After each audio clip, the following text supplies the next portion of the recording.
Right, 2024 trade period, grand finals done. That's out of the way. That's the boring stuff. Now we're getting into the interesting stuff. Mitch, welcome. 2024 trade period is going to be a good one or what? I think so.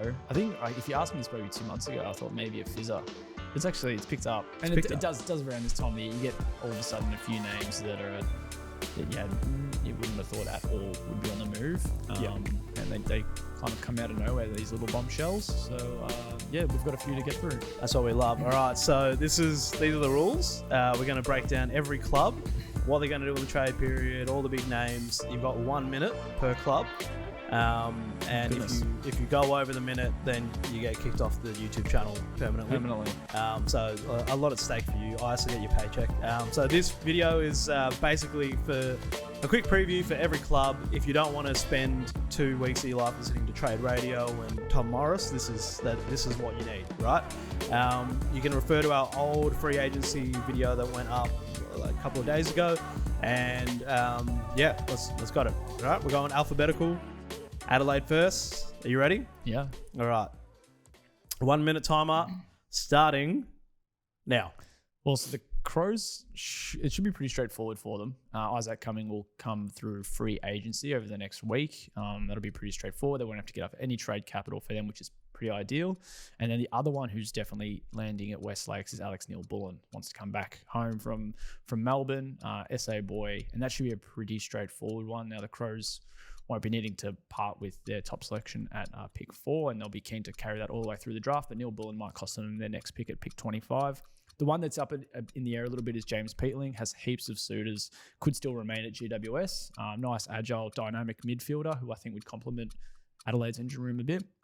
What they might have to give up for him, though, might be around the same as pick 25. So if it's a future second rounder, because it's a big bidding war for him. The last one is Elliot Himmelberg, who looks set to leave via free agency, head to the Gold Coast Suns. I don't think that's a big loss for the Crows. Right, under the timer. Oh, there we go. That wasn't too bad. Yeah, not too bad. Not too bad. Right, rolling on. Adelaide, pretty straightforward. So, some big names there. All right, Brisbane. Yeah, I don't think this one will take me a minute. Pretty quiet from Brisbane's end, to be honest. I don't know if they're going to be picking up anyone at all. And the timer started, so let's go. Nor do they really need to. They've got Levi Ashcroft and Sam Marshall coming in, so a big part of their off-season is making sure they've got the draft points to match those two. Ashcroft's bid could come at pick 1, while unlikely. Could, if not, then it'd be pick 2 or 3. Sam Marshall in the top 20 as well. Now, Jack Martin, Matt Owies, one former Carlton, one currently still with Carlton, both linked to the Brisbane in some capacity if they need small forward assets, which I wouldn't have thought they would. Jackson Pryor, still unsigned, might have some interest out there. He should be on an AFL list next year. All we have to do is watch his VFL preliminary final performance against Werribee to show he's got some great value, at least at the state league level, as a good intercepting option. Big one, less trade focus, is Joe Danaher and what he does with his future. So I suggest he could retire. And then if that is the case, they might have to be in the market for a key forward. So a bit of an interesting one for the Brisbane, but coming off a grand final, not too much to be fussed with. Yep, nice. Took a bit longer. All right, nailing these. Okay, so Carlton. Nick Haynes from GWS looks set to land there as intercepting for defender. Nice little complimentary piece for Jacob Wiedering. I think those two could work well. Won't cost them anything as he will come as a free agent, and you can refer to our free agency preview for a bit more in depth on that move. Dan Houston is the big one. If they can land him, that'd be sizable, but I don't know if they're going to be giving up their first round pick for him. And it sounds like they probably need to get him. He's going to have a lot of buyers, and there are going to be some pretty decent deals on the table. And he hasn't really picked a club of his choosing, a desired destination. So it leaves other clubs with better hands to potentially pry him out of Port Adelaide. Matt Owies, Matt Kennedy, and Lewis Young have all been told they can look elsewhere. The latter two being contracted, so they could still stay at the club. But Matt Owies is a fascinating one. 3rd most goals for Carlton this year. He's kicked 60 over the last 2 seasons. I think he'd be a wanted player there. Just, I don't know if they have the room for him at this point. Yep. Beautiful. Nail on the timing on these. You also had a 5-second buffer at the start there, so cheating a little bit. Nice. Yeah, some big names there. Carlton are going to be an interesting one. All right, let's move over to the Pies. Your timer starts when it starts now. All right, so I think we can tick off Harry Perryman to the Pies. GWS confirmed he'll leave as an unrestricted free agent. Collingwood, while hasn't publicly been named as his preferred landing spot. All reports suggest that he'll go to Collingwood on a pretty lengthy deal on some pretty good coin as well. What that means for the rest of their trade period, that might be it. I don't think they can afford Dan Houston if they're bringing in Perryman on such a big deal, given they've probably already pretty restricted salary cap wise. Probably keeps them out of the running for James Peeling as well, just given that some of the strong interest from elsewhere and how much of a bidding war that's turning into. So the Pies, they'll lose John Noble, or should lose John Noble. He's under contract, so he could stay there, but he's looking to get to Gold Coast. And if Collingwood can get one of their top 26 picks back for him, that'd be ideal for them. Adam Tomlinson could be one if they want some defensive depth. Free agent, won't cost them a cent. And Ollie Lord from Port Adelaide has been linked to the Pies, but it doesn't sound like he'll be moving from Port Adelaide. So they're looking to tick off, additions. Time up. Oh wow! I thought I had more. That's fine. Got to the ends. Well, won't say you on the channel, mate. Alrighty. Yeah.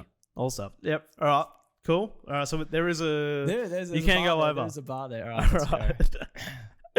Essendon. All right. You have 1 minute starting now. All right, so for the Bombers, I guess two names that could leave, but I don't think will, are Jake Stringer and Jayden Laverde, both under contract. Reports suggested that they're just looking for longer deals and they're not going to get them at Essendon. Told they can look elsewhere if they want multi-year deals. Stringer reportedly has some interest from New South Wales, and that includes both GWS and Sydney.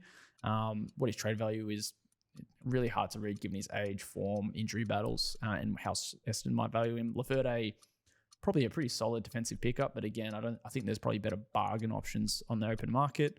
That includes Josh Rotham from West Coast, medium-sized defender who Essendon reportedly has some interest in. Thomas also said to be keen to some extent on Finn McGuinness at Hawthorn to get some outside run, and McGuinness certainly isn't a guaranteed starter in Hawthorn's midfield unit heading into 2025. And then Jackson Pryor, who we mentioned earlier in the show for Brisbane, another medium-sized defensive option who could come at a pretty cheap price for the Bombers. Beautiful. There we go. Yeah, most of these don't even need a minute, apparently. No.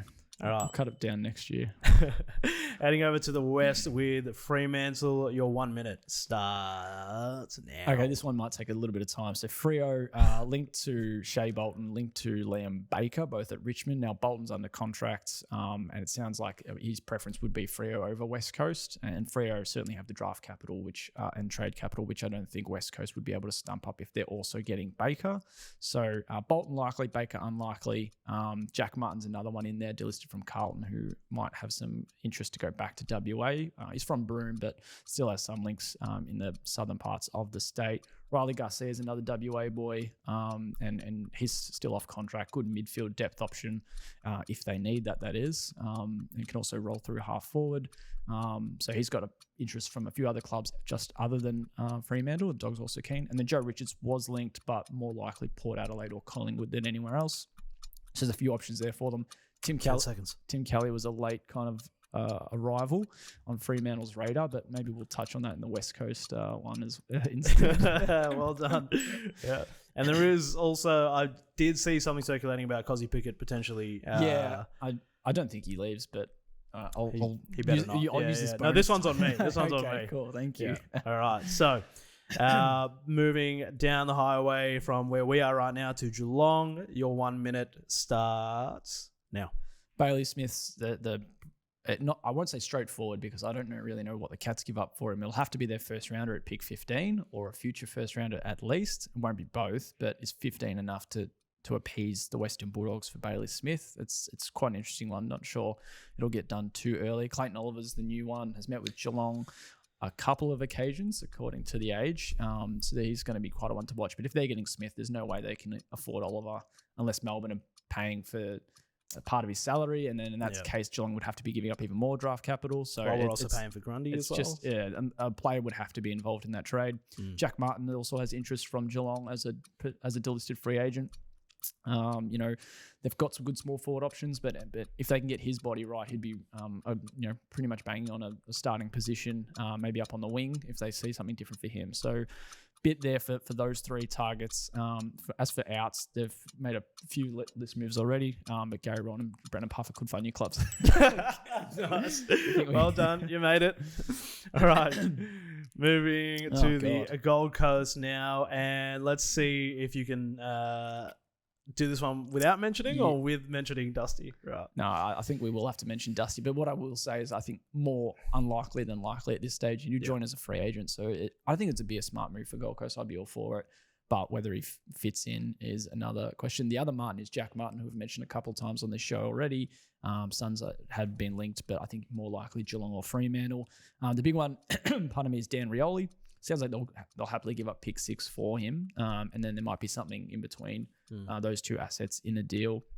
And sees him reunite with Damien Hardwick. Elliot Himmelberg also expected to join via free agency, so he won't cost them anything. John Noble also keen to get to the Suns, so a pretty busy period of inclusions, which is usually not the case for Gold Coast. But they do have at least one out, and that's Jack Lukosius keen to get to Port Adelaide. I think they're eyeing a future first-round pick was the value on his head. So that'd be a nice addition for them for more academy picks next year, which they'll have, again, a few at the top of the tree. And then Rory Atkins is one that's supposed to be assessing his future. You make that face, and I feel like I've got 1 second. It's like 10. I'm fine. Right? Yeah, just to finish off, Rory Atkins said to be assessing his future according to AFL.com, but I don't think there's any suitors. Yep. So that's pretty interesting for them. On top of all the draft picks, they've got the academy picks over the Suns. So going to be a pretty good off season for them, you'd think. So GWS Giants. Alrighty. Timer starting. I might need 2 minutes for this. All right. So we'll start with the free agents because we've covered those in our free agency preview. So Isaac coming to Adelaide, Nick Kane's likely to Carlton, Harry Perriman likely to Collingwood. I'll refer to our free agency preview video, which you can catch on YouTube. Anyway, moving on. James Peatling has suitors just about everywhere. I think it's about a third of the competition, maybe more, are keen on him, just given the form he showed at the end of the year, his, versatility as a midfield option, and he's unsigned. And I think some clubs might have thought he might have come cheap, and now such a bidding war has turned this into pretty high-priced offerings, I think. Wade Dirksen keen to get to Melbourne. I don't think the Giants will stand in his way on that one. Xavier Halloran has interest from the Western Bulldogs, probably more of a required player, but if they can get a decent return, and I think the Dogs might stump up something decent given they're losing a few midfielders. Connor Stone unsigned, a great pickup for I think any club that needs some depth at either end of the field. And Jake Stringer's been linked. Don't mind it for GWS, bit of firepower, but they want to make sure they get that one right because he could be a pretty pivotal piece next year. Didn't even need the minute, mate. Well, there we go. Well done. I'll give you a little bonus 30 seconds though to convince me on Wade Dirksen because I didn't really know much about him. But he's coming to Melbourne. I like him. Came out of Peel Thunder. Nice athletic forward. Booted 30, 40 goals in the VFL last year, and they threw him down back, and he looked fine this year. So if you're a Melbourne fan and you're listening, we'll get to you in a sec. But yeah, Dirksen I like. Won't cost you much. Yep. Beautiful. Like it. All right. Hawthorn. You 1 minute? Cool. So Josh Batter will get there. Pretty straightforward for them. That could happen as early as this Friday via free agency. Tom Barrass is the other one. So I think Hawthorn's first pick is pick 13, I want to say, around that mark. If that's enough to appease West Coast, maybe. But there might be a little bit that has to come back for the Eagles as well. Might be more than just that first round pick to get Tom Barrass out of there. Sam Frost, his management said that he's probably going to stay. Interest from Sydney and St Kilda reportedly, but his management's come out and said this week that he's expected to stay there, young family and comfortable where he is, despite the arrival of Barrass and Battle in that back line for next year. And then Finn McGuinness, as we mentioned earlier in the show, reportedly has some interest from elsewhere, Essendon among those, Sydney among those. Could find maybe a role at another club, but I think Sydney is going to find it hard to get a starting role anyway. So interesting one to watch for him, but he's got a contract for next year anyway. Yep. Absolute. Nice. Destination Club Hawthorn. So, all right. Melbourne. I am already sick of hearing about Melbourne in trade periods, so I think a minute is all I need. All right, cool. So we mentioned Wayne Dirksen already. I think he'll be a nice bargain buy for you guys. You have to get a debut, but nice one to blood over the next couple of years. You're linked to James Peatling. I think you're probably not as at the front of the queue for him. Ollie Lord, another one that Melbourne have been linked to, but again, I think he'll stay at Port Adelaide. So it's going really well so far for Melbourne. Yeah. Tom Campbell sounds like you're going to pick him up. AFL.com have reported that he could be picked up as a free agent. Alex Neil-Bullen will go to Adelaide, probably pick 25. Adam Tomlinson, yet to have a deal. I think he should be on A list. Could definitely stay in Melbourne, but there should be some interest. Clary has met with Geelong. I don't think a move goes through. I think this is like Petrarca. It's just going to be way too hard. Yeah. Well, I've still got 15 seconds. This is good. Yeah, Track, Clary, I can't see either of them leaving, despite them probably maybe both looking at options. It's such a fascinating situation, but yeah, they're both going to be there, I reckon. Yeah, we'll gladly finish you there. All right, North Melbourne. This is looking pretty good for the Roos. So Jack Darling's requested a trade to North Melbourne, as has Luke Parker. So Darling, the Roos have a few late picks. One of them will get used. Luke Parker's value maybe a little higher, despite Sydney being open enough to the move. So a few picks to come out of North Melbourne's hand for those two, you'd think. Caleb Daniel is weighing up his future. The Roos are said to be interested. But he's certainly no guarantee to leave the Western Bulldogs. He might actually find some better opportunities now that Bailey Smith and Jack McRae are leaving, and Riley Garcia could also be on the way out. And then Dan Houston, I think if I was Dan Houston, I'd pick North Melbourne. And it sounds silly, just with where they've been the last couple of years, but geez, they're on the up, and he's exactly what they need as a nice little running defensive option. Can go into that midfield and add a bit of pace. And the Roos could have the best offer on hand with a future first-round pick to appease Port Adelaide. So I like the Houston move. Yep, absolutely. All right. Easy does it. Ooh, here we go. All right. Port Adelaide. We've covered Dan Houston, so I don't think we need to, but you got a minute. Yeah, so Houston, they want a lot for him now that they're not getting Harry Perryman, which makes a lot of sense. He's got at least 3 years on a deal, and they want some pretty decent trade package to see him leave. They also have stated that Ivan Soldo has requested a trade back to Victoria, so St Kilda look like a likely landing spot for him. Tom Cleary could also leave. West Coast has some interest, and he's just fallen out of favour at Port Adelaide over the last couple of years. Also has had some injury battles. Ollie Lord looks like he'll stay despite interest from Victoria. Targets. So Jack Lukosius, keen to get to Port Adelaide. They've confirmed that, and might cost them a future first round pick. They just need the AFL to tick that off, given that they haven't used a first round pick for a couple of years now. Joe Richards weighing up whether to join Port Adelaide or stay at Collingwood. He'd be a nice addition, but I don't have a skin in the game here. But I reckon you're better off staying at Collingwood. Riley Garcia is a similar option for them at the Western Bulldogs, yet to have a new deal. Yep, perfect. Woofed. Good stuff, Port fans. How's your throat? Yeah, we're good. All right. The Tigers, a lot going on down at Tigerland, so you have a minute. Yeah, unfortunately, no inclusions at this point for Richmond, but what they will get is a heap of picks. They're looking at 5-6 picks in the top 20, 27, 25 selections for a very strong draft. Big reset button for Adam Ruse. So that's all going to come with Liam Baker likely going to West Coast over Fremantle. I think the pick that West Coast get for Tom Barrass could bounce back and land at punt road for Liam Baker. Shea Bolton, 2 first-round picks. Freo have 9, 10, and 16. You'd think one of 9 or 10, and then 16 to get that one done. Jack Graham is an unrestricted free agent. He can walk to the club of his choosing. Sounds like West Coast are keen, but Richmond also still well in the hunt, so he could stay. If he leaves, maybe a end of second-round draft compensation for him. Dan Rioli heads up to Gold Coast, and if Richmond are getting pick 6 and change for Dan Rioli, I think that's a nice deal for a player they don't want to lose. A player that just won their best and fairest. So they certainly have a right to stand strong in those negotiations, but it's going to be an interesting off-season. Nice. So I just feel so bad for Adam Ruse. He's got a lot to deal with. Yeah. All right, moving over to the Saints. You have a minute. Headlined by Josh Battle. So he'll leave. The big talk is compensation. If they get pick 8, they'll be wrapped. If they get end of first round, which is pick 21, they'll be... I still think that's fair, but I feel like they'll be less happy, of course. A couple others that could leave. Tim Membry's a free agent, yet still doesn't have a deal for next year. Jack Hayes, not a free agent, but doesn't have a deal for next year either. You'd think they'd want to keep one of them just to have some key position depth going forward. Adam Tomlinson could be an option for them as a defensive filler, but they won't want to sign him via free agency if they're losing battle, because then the compensation they get for losing battle will be diluted. They're linked to Sam Frost. It doesn't sound like he'll leave Hawthorn. Jack McRae has requested a trade to St Kilda, according to AFL.com, so it'd be interesting to see what they stump up for him, but he'd be a nice bit of run for their midfield group. And then Ivan Soldo also keen to get to St Kilda, but not sure what that means for Rowan Marshall's role if they still keep him as number 1 or push him forward a little bit more. Yep.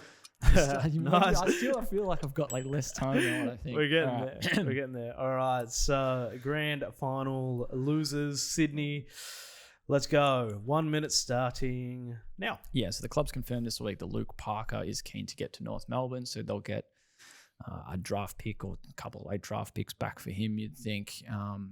Jake Stringer's been linked. I don't mind the move. Same with GWS. Like, I can see the appeal, but you can, at the same time, I think you can see the risk. So it's just a matter of what you're giving up, and you are giving up a multi-year deal, it sounds like, if you want Jake Stringer on your list. Pardon me. Sam Frost linked, but not leaving Hawthorn, it sounds like. And they've got a couple of players who might leave who just haven't found opportunities. So Pete Laddams came from Port Adelaide. I rated him, but when they signed Brodie Grundy and he has the season he has, you can understand why Pete Laddams isn't getting a game as a ruckman. Good forward ruck hybrid. Maybe someone like a Geelong or a Melbourne could go for someone like him. Jacob Stanty, he's taken pick 22 years ago. Really good pressure small forward. Just hard to get a gig at the Swans, but maybe with Parker leaving, he could stick around. So I'd be shocked if there wasn't interest for him, given he's still without a deal. Beautiful. Couple of seconds left. Two more. We got this. All right.